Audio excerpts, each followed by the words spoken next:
na guys. Yan ang pagsukat ng... Anong tawag niyan, Boss Mau? Yung Anong ginagawa mo? ginagawa ko, Anong dyan? Ang tawag niyan? sinisintro ko yung butas, kinukuha ko yung gitna. Hindi, layout ng butas. Ganyan guys, ang pag-layout ng butas ng Layout ng butas. I-beam. I-beam ano yan? Pit I-beam Plate I-beam sa pundasyon. sa pundasyon. Yan. Yan guys, tingnan nyo ha. Ganyan. Para 0-0 ang kuha nyo. Lagyan natin. Yan. Diretso sa YouTube to eh. Diretso yan, Boss Mau, sa YouTube. Para accurate yung nakabang na bolt, yung butas. Yan guys ha, narinig nyo. Para accurate. Pag hindi mo sinintro yan, hindi mag-accurate yung butas mo. Yan ha.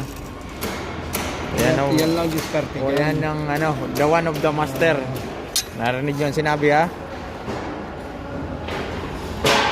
Kailangan nakasintro ko sa butas para pagdating doon sa abang, walang sablay. Butas ha, sigurado yan ha. Oo, siyempre. Para yung bolt, nakabang na automatically yung bolt doon.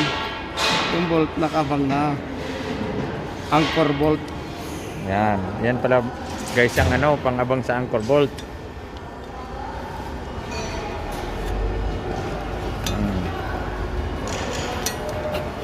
Ito mo. Hindi siya nakasintro rito. Malayo. Ayan, yan. Binura guys. Oo. Hindi daw nakasintro. Hindi nakasintro rito.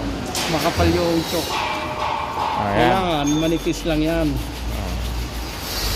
Pag makapal, hindi masyadong mag-accurate.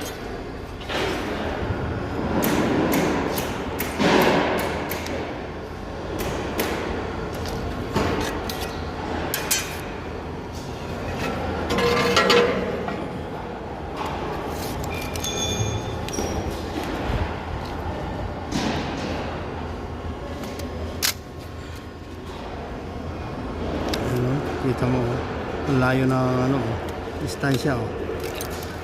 Malaki kasi choke mo. Makapal.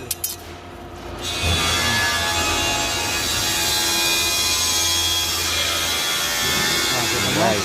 Yan, guys, Sintro na sinintro yan? na yung butas guys ha. Tignan Nakasintro nyo na na yan. guys.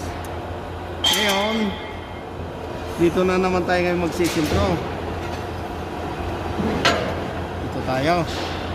Yan ang tutorial guys ha.